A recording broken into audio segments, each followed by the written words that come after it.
के घर काम करने जाती थी। माया की शादी एक अमीर व्यापारी से हुई थी। वो बहुत कंजूस और लालची थी।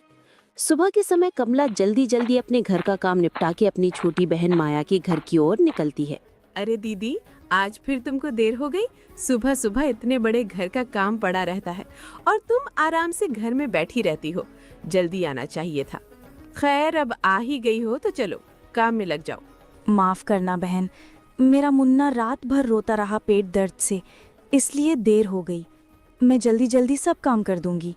ठीक है, चलो पहले आंगन और बैठक अच्छे से झाड़ पोंछ दो। घर चमकना चाहिए।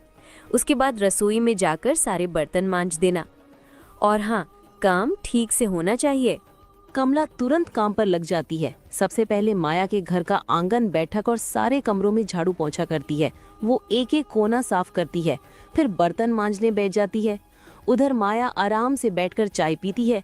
अच्छा सुनो, सारे काम तो तुमने कर ही दिए हैं। अब ये ध्यान रखना, इसमें से अच्छे अच्छे चावल चुनकर साफ कर दो। टूटा फूटा चावल और कचरा अलग कर देना। मेरे घर में सिर्फ बढ़िया चावल पकते हैं, समझी? और फिर जल्दी से रसोई में जाकर दोपहर का खाना बना देना। कमला चुपचाप बैठकर चावल साफ करती है, फिर रसोई में जाकर खाना बनाने लगती है। वो अपने मन में सोच रही होती है कि माया ने कहा था कि वो पैसे तो नहीं देगी, पर रोज के काम के बदले अनाज देगी। कमला सोच रही थी इन चावलों में से उसे भी थोड़ा मिलेगा। माया, जैसा तुमने कहा था, मैंने अच्छे चावल और टूटे हुए कंकड़ वाले चावल दोनों अलग अलग कर दिए हैं। तुम देख लो। सारे काम निपटाने के बाद कमला घर जाने लगती है। माया उसे रोकती है। रुको दीदी, ये लो, ये टूटे हुए चावल हैं। मेरे घर में इससे तो कोई खाता नहीं है, इसलिए तुम ही ले जाओ। तुम्हारे घर में तो ये आराम से सब खा लेंगे। माया टूटा फूटा टुकड़ों वाला थोड़ा सा चावल थैली में डालकर कमला को थमा देती है। कमला ने बिना कुछ कहे चावल लिया और घर की ओर चल पड़ी। आंखों में आंसू थे, मगर होठों पर एक भी शिकायत का शब्द नहीं आया, क्योंकि उसे पता था उसकी मजबूरी और गरीबी में ये चावल भी उसके लिए कीमती है। कमला घर जाकर वही चावल बनाकर अपने पति और बच्चे को खिलाती है। अगली सुबह फिर वही सिलसिला शुरू हुआ। सुबह के समय कमला दरवाजे पर दस्तक देती है। अरे दीदी, आज तो जल्दी आ गई। अच्छा हुआ। सुनो, आज मुझे मछली खाने का बहुत मन है। तुम जल्दी से झाड़ू पोछा कर लो, बर्तन मांज लो और फिर रसोई में जाकर मछली बना देना। लेकिन हाँ, मसाला अच्छे से पीसना। मछली एकदम स्वादिष्ट होनी चाहिए। मेरे पति को मजेदार खाना चाहिए। ठीक है बहन, जैसा तुम कहो, मैं जल्दी से काम निपटाकर मछली बना देती हूँ। कमला चुपचाप झाड़ू पोछा करने लगी, फिर बर्तन मांजे और आखिर में बैठकर मछली पकाने लगी। वो आज भी मन ही मन सोच रही है, उसके बेटे मुन्ना को ये मछली बहुत पसंद है। कमला मसाले कूटती है, प्याज लहसुन छौंकती है, फिर मछली तलकर बड़ी मेहनत से ढेर सारी स्वादिष्ट करी बनाती है। घर महक उठता है। माया आकर देखती है।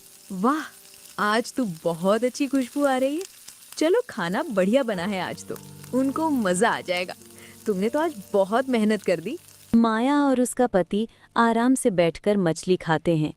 कमला की आंखों में एक आस छलक रही थी कि शायद आज उसे भी माया थोड़ी सी मछली देगी उसके बेटे के लिए। शाम के वक्त कमला अपना काम पूरा करके घर जाने लगती है। रुको दीदी, आज तुम्हारे लिए भी कुछ है। ये लो, कल रात का बचा हुआ चावल और सब्जी पड़ी थी। तुम ये अपने घर ले जाकर गरम करके खा लेना। कमला ने बिना कोई शिकायत किए बासी चावल और गली हुई सब्जी की थैली उठाई और अपने घर की ओर चल पड़ी। दिन पर दिन ऐसे ही गुजरते गए। कमला हर सुबह माया के घर काम करने जाती और लौटते वक्त माया कुछ न कुछ बासी या खराब खाना उसे देकर भेजती। सुनो दीदी, कल तुम जरा सुबह सुबह जल्दी आ जाना। मेरे पति को व्यापार में बहुत बड़ा लाभ हुआ है, इसलिए कल हमारे घर पूजा का बड़ा आयोजन होगा। बहुत सारे मेहमान आएंगे, ढेर सारी मिठाइयाँ और पकवान बनने हैं। समझी ना? मुझे तुम्हारी पूरी मदद चाहिए। ठीक है बहन, जैसे तुम कहो। मैं कल सुबह जल्दी आ जाऊंगी। जो भी काम होगा पूरी मेहनत से करूंगी। अगली सुबह कमला जल्दी उठकर अपने घर का सारा काम निपटाकर जा रही थी। अचानक उसका बेटा घर के बाहर आ गया। माँ, आज तुम इतनी सुबह सुबह कहाँ जा रही हो? मौसी के घर तो तुम 8 बजे जाती हो, तो अभी कहाँ जा रही हो? और घर के सारे काम भी जल्दी खत्म कर दिए। क्या बात है माँ? बेटा, आज तेरी मौसी के घर बहुत बड़ा आयोजन हो रहा है। तेरे मौसा को व्यापार में बहुत लाभ हुआ है, इसीलिए वहाँ पूजा रखी गई है। बहुत सारे मेहमान आएंगे और ढेर सारी मिठाइयाँ पकवान बनेंगे, इसीलिए मुझे आज जल्दी जाना पड़ रहा है। माँ, बहुत सारे लोग आ रहे हैं, तो मौसी ने मुझे भी तो बुलाया होगा ना? तुम मुझे लेकर क्यों नहीं जा रही हो? अरे बेटा, तेरे पिताजी की तबीयत ठीक नहीं है। अगर तू मेरे साथ चल जाएगा तो वो घर पर अकेले हो जाएंगे, इसलिए। ठीक है माँ, आज मौसी के घर मिठाइयाँ बन रही होंगी, वो हमारे लिए भी देगी ना। तुम लेकर आना माँ, मैं इंतजार करूँगा, तुम जल्दी आना। हाँ बेटा, बस तू अच्छे से रहना, मैं काम करके जल्दी लौट आऊंगी। और सुन बेटा, अपने पिताजी का ख्याल रखना। उनकी दवाइयाँ खिड़की के पास रखी हैं, उनको समय से दे देना। कमला अपने बेटे के सामने कैसे भी बहाना बनाकर चली गई। वो सोच रही थी कि उसकी बहन ने सारे गांव को निमंत्रण दिया, पर उसे एक भी बार नहीं बोला कि तुम अपने बेटे को भी साथ लेकर आना।